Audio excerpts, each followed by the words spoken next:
Right now. Perfect. Hello and welcome to VFitter University. This is our podcast. My name is Elijah, and we are here with Tyler Wagner. He's a best-selling author, and I will let him introduce himself. Thank you so much for being here. I really appreciate it.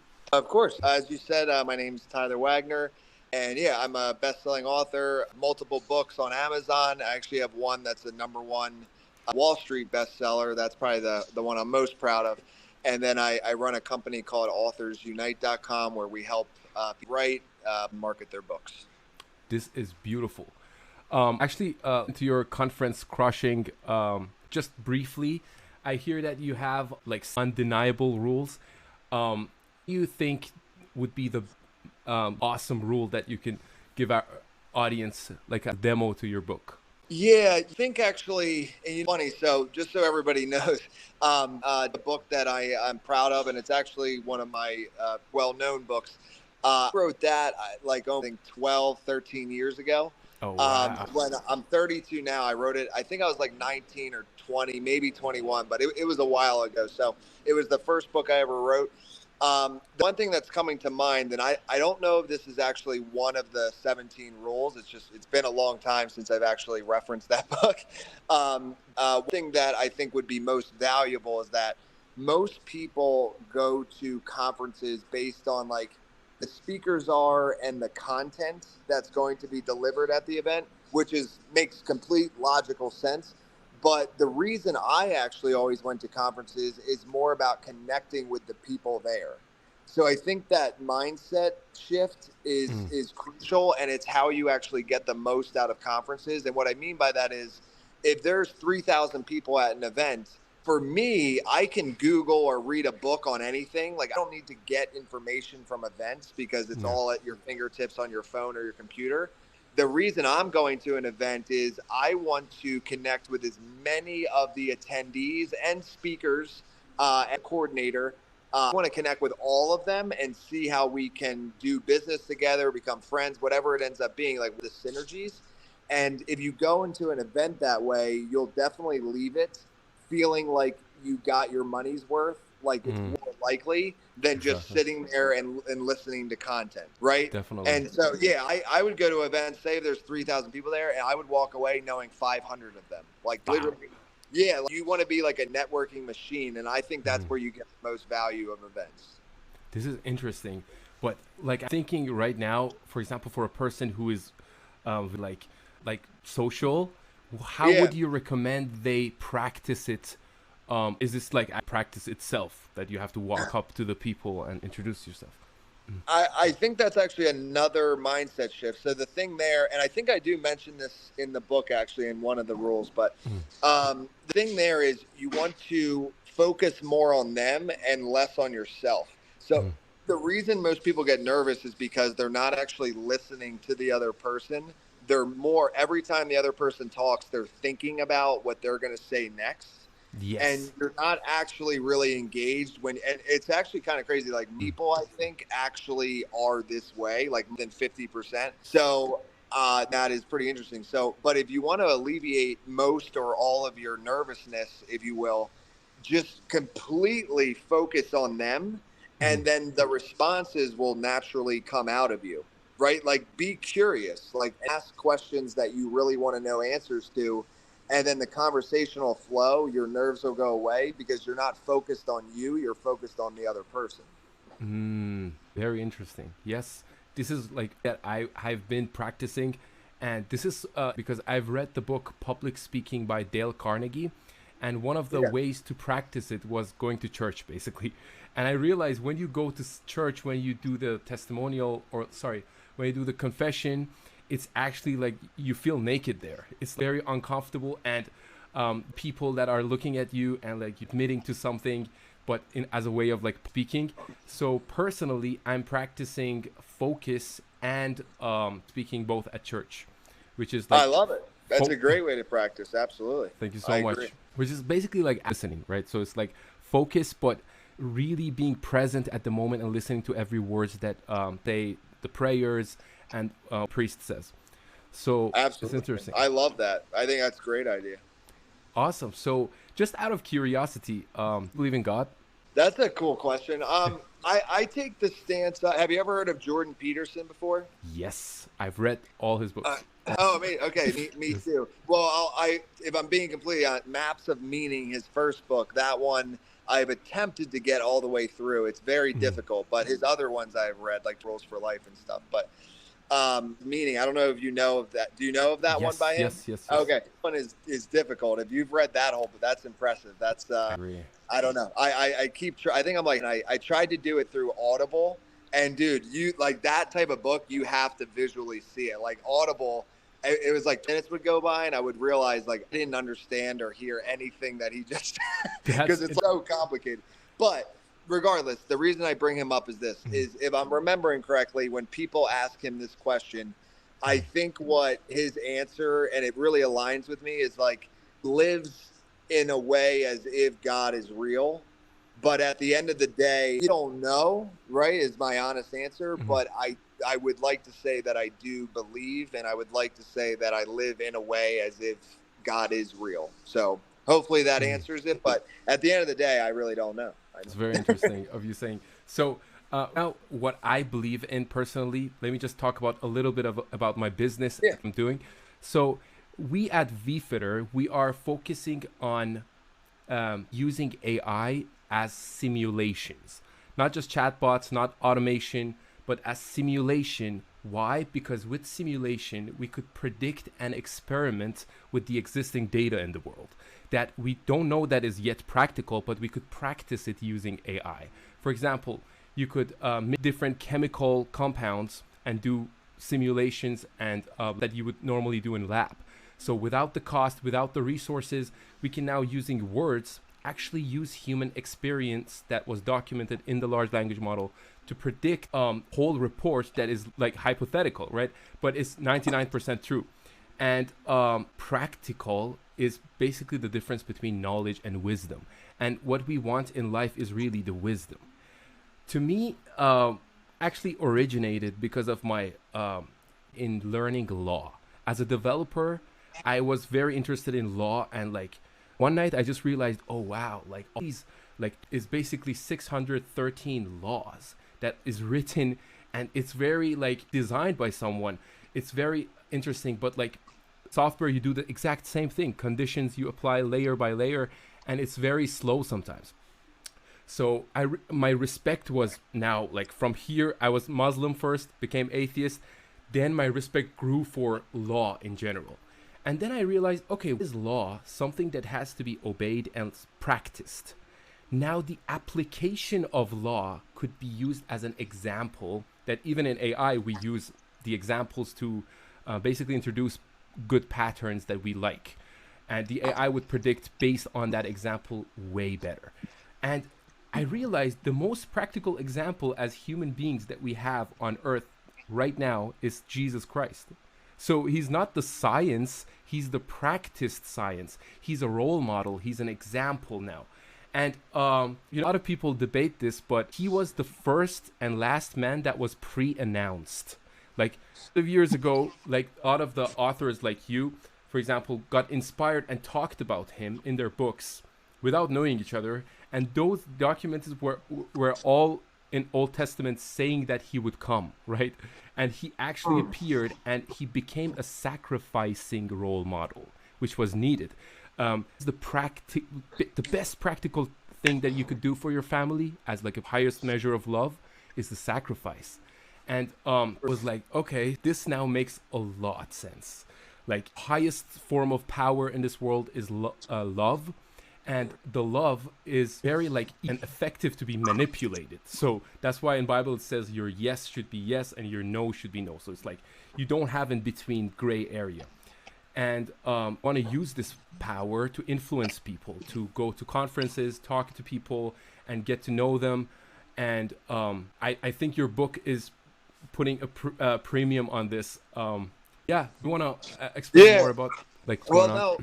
One thing I would just add to what you said, because I just remembered this video of a guy about the one guy asked him a question of like, how can you not prove that God was, but like the likelihood that he was real? And he gave 3 reasons. I can't remember the last 2, but the first one was he spoke about that there is order, right, in the world. Like, there are some absolutes, and he's like, if you know anything about living in life thus far, there is no such thing of order without there being some sort of controller or leader making that order.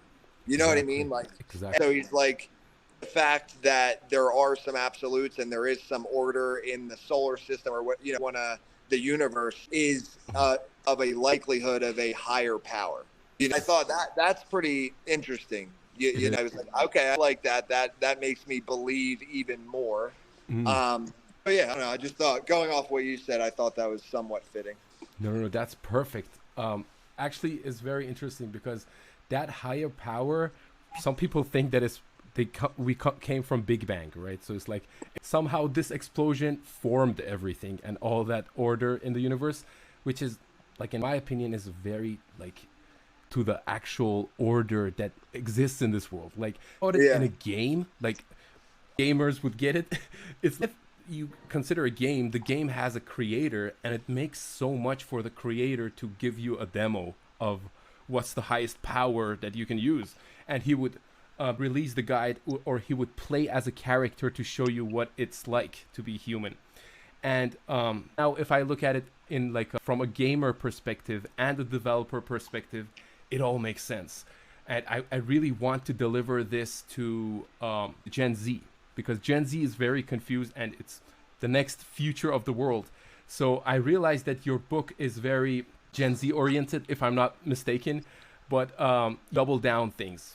Like that it's not really right.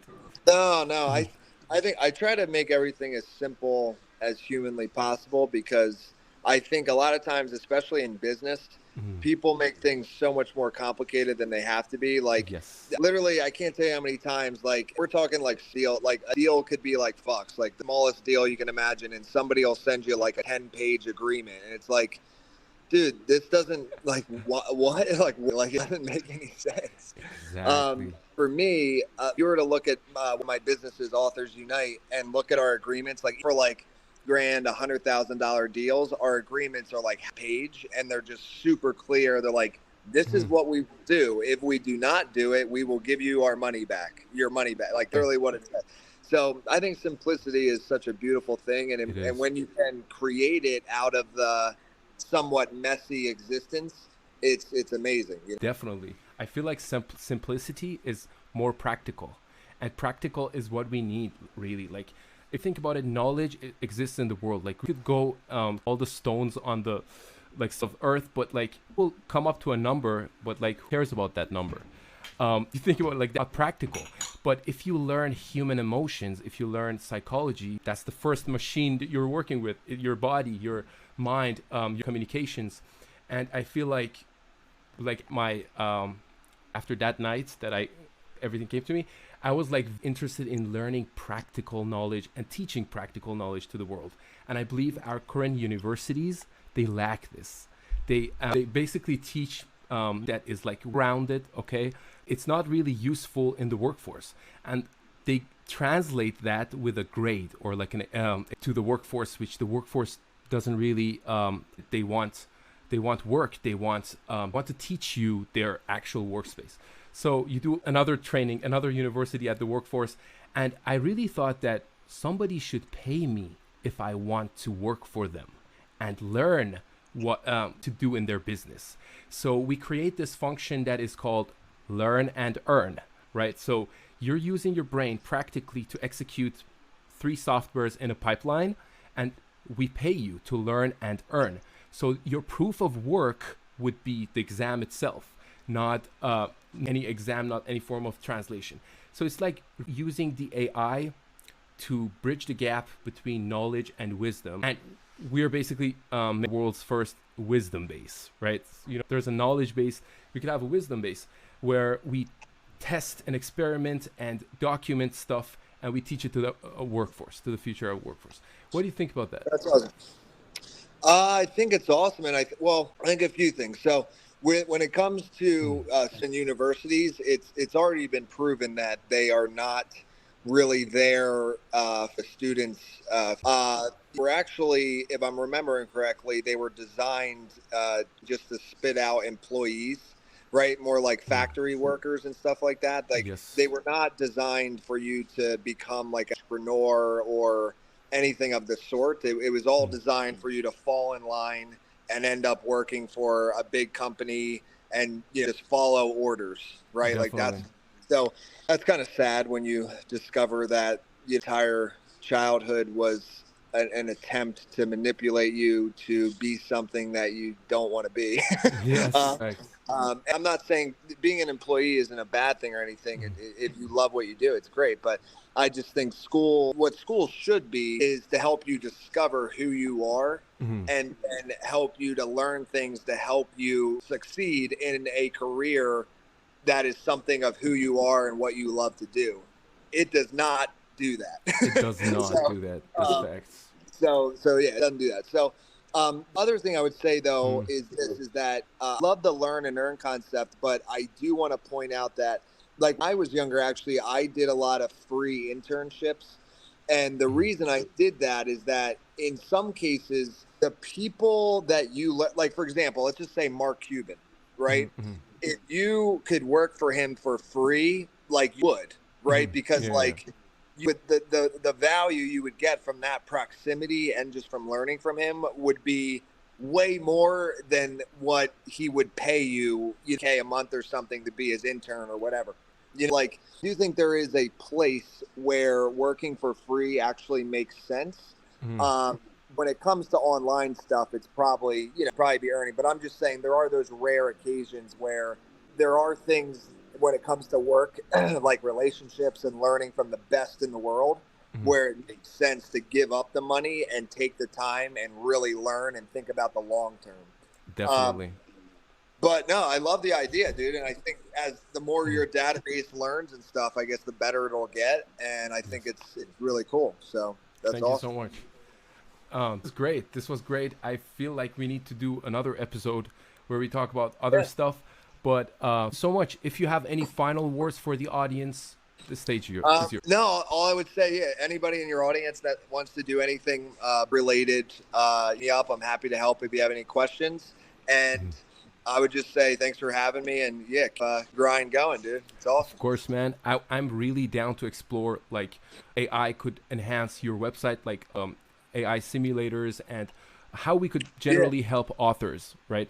Because we're the communities, we have to merge them.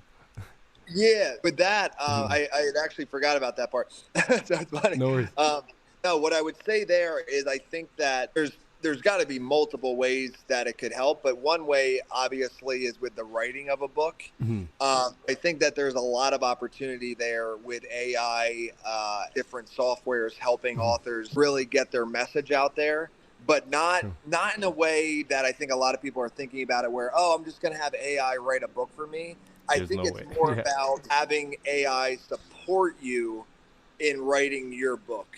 And I think that's the magical blend that it is. actually hasn't really been discovered yet. Mhm. Been thought of, obviously. I just mean it hasn't been fully developed like a system that is built to fully just support an author, but not Exactly. just spit out something for the author. I think there's a big opportunity there. Definitely. And the good news is that we're integrated with all the recent large language models. So each simulator could be, for example, use Cloud AI, use GPT-4, and then you could see the difference between answers and then fine tune them based on your tone, basically, right? Of like the style. Yeah. Well, I've thought of that too. Is like it would be Mhm. cool if there was something out there where you could say, "Hey, here's my tone," right? So you Mhm. give the machine enough data on you for it to formulate your tone, if you will. Mhm. But then you give it some of like Peterson, some James Clear, and it's like a mix or something. Yes. And then you basically can create your own formula of tone Mhm. that is you with a mix of the most famous well-known authors. It's not Mhm. you're not like taking their work at all or copying. It's more putting them into an equation that spits out something brand new altogether. Yes, the constitutional parameters there, they're Yeah. very important. No, you're right. But about just one last thing before we go.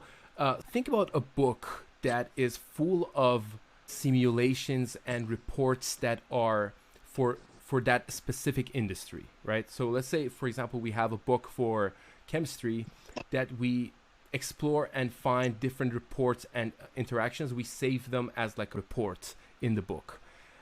Like, how do you think that book could be different from like the existing books that are in the world that are basically the knowledge? Some of them could be practiced, but like AI reached to that level that basically create like wisdom in a book. I don't know. I'm at some point, but the thing is, there's always going to be new information, right? So it'll obviously have to be ever evolving. Yes. I do think at any given moment, it could totally have the ability to, I guess, pure wisdom on a certain topic in that given time frame of all the data historically up until that point. Exactly. And the next day, though, could be some huge new finding in science or something or whatever. And then you'd have to, and then that could change the entire thing, though, right? So, Absolutely. Yes. yeah. It's always better for the language models. So every time we do the simulations, it's going to be better than the old simulations. And sometimes it's going to use it as an example to generate this new simulation. So, so much for being here. I'm really down to explore these ideas further with you. Awesome day. Thank you so much. Thank you, man. Take care, man. Have a good one. You too. Bye. Bye.